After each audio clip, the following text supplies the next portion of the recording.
दोस्तों और साथियों, रायपुर की इस घटना ने सबको हिला करके रख दिया है। 34 साल की सुनीता अपने 8 वर्षीय बेटे के साथ जिंदगी गुजार रही थी और उसने दूसरी शादी ना करने का फैसला कर लिया था।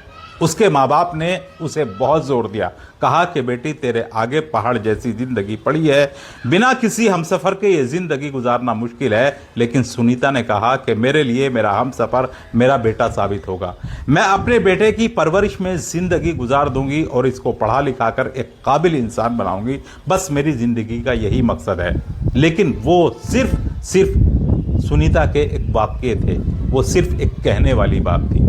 दोस्तों, सुनीता के पति को मरे हुए लगभग 7.5 साल गुजर चुके थे। जिस वक्त में सुनीता का पति मरा था उस वक्त में दिव्यांश की उम्र महज 6 महीने की थी और इसके अलावा और कोई बच्चा भी नहीं था। सुनीता की शादी को सिर्फ 2 साल हुए थे और उस 2 साल के पीरियड में उसको बच्चा भी हो गया और उसके पति का देहांत भी हो गया। अभी तो उसकी जिंदगी शुरुआत हुई थी, उसकी जिंदगी की अभी तो उसने जिंदगी की बहारें देखी भी नहीं थी और तभी पति की अचानक हार्ट अटैक से हुई मौत सुनीता को अंदर तक तोड़ कर रख देती है, क्योंकि सुनीता अपने पति से बहुत ज्यादा प्रेम करती थी। लेकिन वो कहते हैं ना कि इंसान जो कहता है उस पर अटल नहीं रहता। इसलिए सुनीता ये वचन ले चुकी थी और अपने घर वालों से कह चुकी थी कि मैं अब दूसरी शादी नहीं करूंगी। एक बार इंसान किसी से प्यार करता है, बार बार प्यार नहीं करता। मैंने अपने पति से प्यार किया, लेकिन जब मेरे पति के साथ मेरी जिंदगी नहीं थी तो अब इसमें कोई क्या कर सकता है। बस मैं अपने बेटे की परवरिश में अपनी जिंदगी गुजार दूंगी। लेकिन दोस्तों, आगे क्या होता है वो आपको सुनने वाली बात है।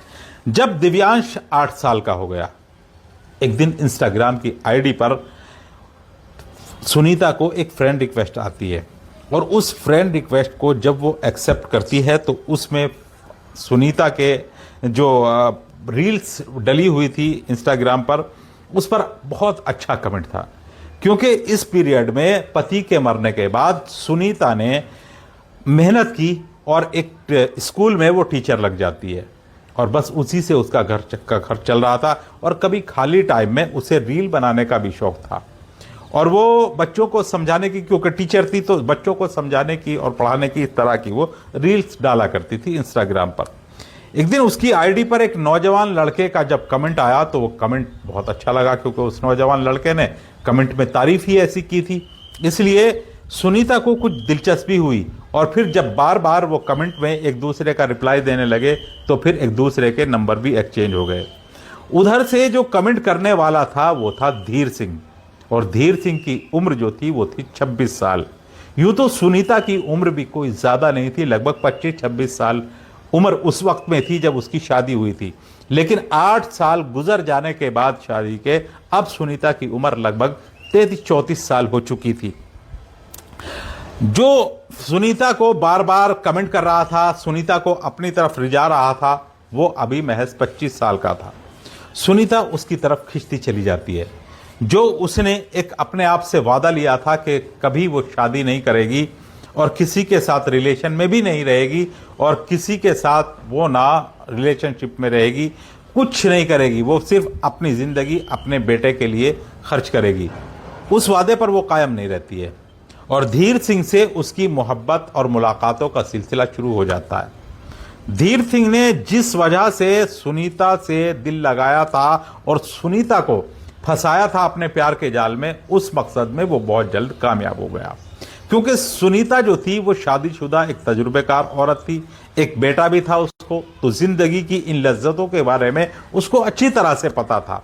इसलिए धीर सिंह के साथ जब उसकी मुलाकात शुरू हुई तो बहुत ज़्यादा दिनों तक वो अपने आप को संभाल नहीं पाती है और फिर बहुत जल्द उसके आगे वस्त्रहीन हो जाती है। धीर सिंह तो चाहता ही यही था और फिर जब एक बार ये सिलसिला चल निकला तो फिर बार बार चलता रहा, बार बार ये कृत्य दोहराया जाने लगा। धीर सिंह ने सुनीता से शादी करने का वादा किया था और कहा था कि मैं तुम्हारे बेटे को भी अपनाऊंगा, तुमसे शादी करके तुम्हें दुल्हन बनाकर अपनी अर्धांगिनी बनाऊंगा, तुम्हारे बेटे को बाप का नाम दूंगा, तुम्हारा बेटा मुझे बाप कहेगा और अपना नाम दूंगा उसे मैं।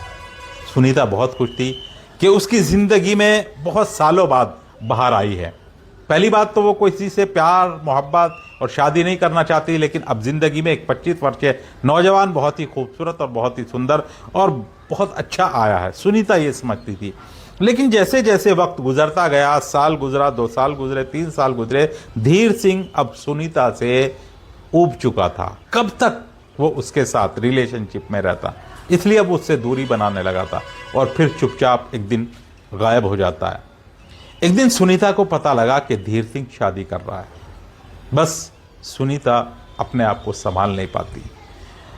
पहली बार किसी से शादी करके उसने घर बताया था, एक बच्चा हुआ था और टूटकर उसको प्यार किया था, लेकिन किस्मत में उसका साथ नहीं था तो वो मर गया था।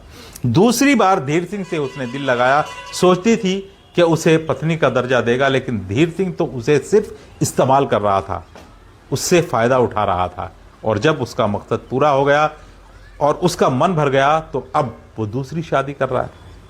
लेकिन सुनीता ने यह सोचा कि मैं ऐसा होने नहीं दूंगी और वो धीर सिंह के गांव पहुंच जाती है अपने 8 वर्षीय बेटे को लेकर के। धीर सिंह से बात करती है। धीर सिंह ने जब देखा कि ये किसी भी तरह से मानने वाली नहीं है और ये आएगी ज़रूर, तो वो उसको आने के लिए कह देता है और कहता पूरी तैयारी के साथ आना, मैं यहीं पर तुमसे शादी कर लूँगा। सुनीता अपने गहने, अपने कपड़े, अपना जो कुछ भी उसके पास पल्ले था, जो जमा पूंजी थी, सब कुछ उठाती है और अपने 8 वर्षीय बेटे को लेकर के धीर सिंह के गांव पहुंच जाती है। धीर सिंह उसको मिलता है और अलग एक मकान में रखता है और फिर मौका देख करके दोनों माँ बेटे की हत्या कर देता है। दोस्तों, किस पर क्या विश्वास करें।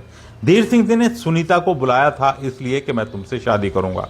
सुनीता यही सोच रही थी कि अब उसके सपने पूरे हो जाएंगे, लेकिन उसे नहीं पता था धीर सिंह के मन में क्या है। उधर धीर सिंह के जो मन में चल रहा था वो ये था कि सुनीता यहां आएगी, हंगामा करेगी और उसकी दूसरी शादी में बाधा बन जाएगी। इसलिए गनीमत यही है कि चुपचाप सुनीता को बुलाए और उसको मार करके कहीं ऐसी जगह फेंक दे कि जहां किसी को पता भी ना चले, क्योंकि हर क्राइम करने वाला यही सोचता है कि जिस तरह से वो क्राइम कर रहा है उसको कोई पकड़ नहीं पाएगा, लेकिन ये सिर्फ उसका ख्याली पुलाव होता है। पुलिस जब अपने तरीके से इन्वेस्टिगेशन करती है और छानबीन करती है ना, तो आखिरकार मुजरिम पकड़ा ही जाता है। यही धीर सिंह के केस में भी हुआ। धीर सिंह ने सुनीता को चुपचाप बुलाया, माँ बेटे को एक घर में रखा और फिर दोनों की हत्या करके उनको फेंक देता है। लेकिन जब उनकी आवारा तरीके से पड़ी हुई लाश मिली और लोगों में जो है उस लाश के बारे में देख करके चेमेगोइयाँ होने लगी, किसी ने पुलिस को इत्तला दे दी और पुलिस ने जब उन दोनों माँ बेटे को देखा तो हैरान रह गई कि एक 8 वर्षीय बेटा है और ये शायद उसकी माँ ही हो सकती है। पोस्टमार्टम के लिए गए। उसके बाद सुनीता के कॉल डिटेल्स और ये जब निकाले गए तो उसमें सबसे ज़्यादा बातें धीर सिंह के साथ होना जो है, पुराने साल भर से 2 साल से जो है वो सबसे ज़्यादा रिकॉर्ड जो है वो कॉल का धीर सिंह का आया। और जब धीर सिंह की कॉल डिटेल्स और निकाली गई तो तमाम हत्या वाली लोकेशन और ये तमाम जो चीज़ें पाई गई वो सुनीता को मारने से लेकर के तमाम वो चीज़ें जो है वो धीर सिंह के खिलाफ सबूत मिलते हैं। अब धीर सिंह पुलिस की कस्टडी में अपने सारे गुनाह को कबूल कर लेता है। कहता है कि मैंने सिर्फ सुनीता से उसके साथ वक्त गुजारने के लिए दोस्ती की थी और प्यार किया था, उसके साथ शादी करने के लिए नहीं। सुनीता यह समझ बैठी थी कि मैं उससे शादी करूंगा। सुनीता और मेरी उम्र में लगभग 9 वर्ष का अंतर है। वो मुझसे 9 वर्ष बड़ी, मैं उससे 9 वर्ष छोटा। वो 34 की, मैं 35 का। इसलिए उसकी और मेरी शादी का कोई मोल नहीं था। इंस्टाग्राम पर हमारी दोस्ती हुई, उसने मुझसे दोस्ती की। मैंने भी सोचा चलो एक विधवा औरत है, उसका काम चल जाएगा, मेरा भी मन बहल जाएगा। बस सिर्फ इस वजह से मैंने उससे दोस्ती की थी। लेकिन सुनीता ने मुझे सीरियस ले लिया और वो मुझसे शादी करने के सपने देखने लगी। इसलिए मैं गायब हो गया और फिर मेरी शादी तय हो गई। बारात जाने वाली थी 2 दिन बाद मेरी, लेकिन सुनीता ने ज़बरदस्ती मेरे घर आने का ठान लिया और कहा कि मुझसे शादी करो। मैंने चुपचाप बुलाया और उसे रास्ते के हटाने के अलावा मेरे पास और कोई चारा नहीं था, मजबूर था मैं। सारी कहानी जो है वो धीर सिंह ने पुलिस को बता दी। पुलिस ने उसका बयान दर्ज किया, मजिस्ट्रेट के सामने पेश किया और फिर उसको जेल भेज दिया। तो मकसद कहने का यह है कि कुछ औरतें अपने आप को ओवर स्मार्ट जो समझती हैं और वो सोचती हैं वे जो कुछ कर रही है सही कर रहे हैं, लेकिन आगे उनकी ज़िंदगी में जो घटनाएं घटती है ना वो बड़ी ही दुखदायक और ख़तरनाक होती हैं। चलिए अब उन दोस्तों के नाम जो मुझे कमेंट करते हैं। दोस्तों, कमेंट करने वालों में सबसे पहला नाम मुकेश कुमार राजक, पत्नी नीतू देवी, सारण बिहार से। मोहम्मद रऊफ, वाइफ है नाहिद बानो, हैदराबाद से। अब्दुल हादी, तकदीर फातमा, डॉक्टर अब्दुल समी, कुली बाजार, कानपुर से। राव मोहम्मद यासीन, लाहौर, पाकिस्तान से। ओंकार, छोटा भाई बक्सीर, पापा जी राजप्रीत, दादाजी इकबाल सरदार, गांव जोड़किया, जिला श्रीगंगानगर, हनुमानगढ़, राजस्थान से हैं। महराज आलम गोड्डा, दिल्ली से हैं। और हरनाम सिंह अलीगढ़ से हैं। मुनशाद अली बिजनौर पनियाला से हैं। और जयपाल त्यागी यूपी बिजनौर से हैं। चलिए दोस्तों, कल आपको फिर किसी नई स्टोरी मिलूंगा। खुदा हाफिज, जय हिंद, जय भारत।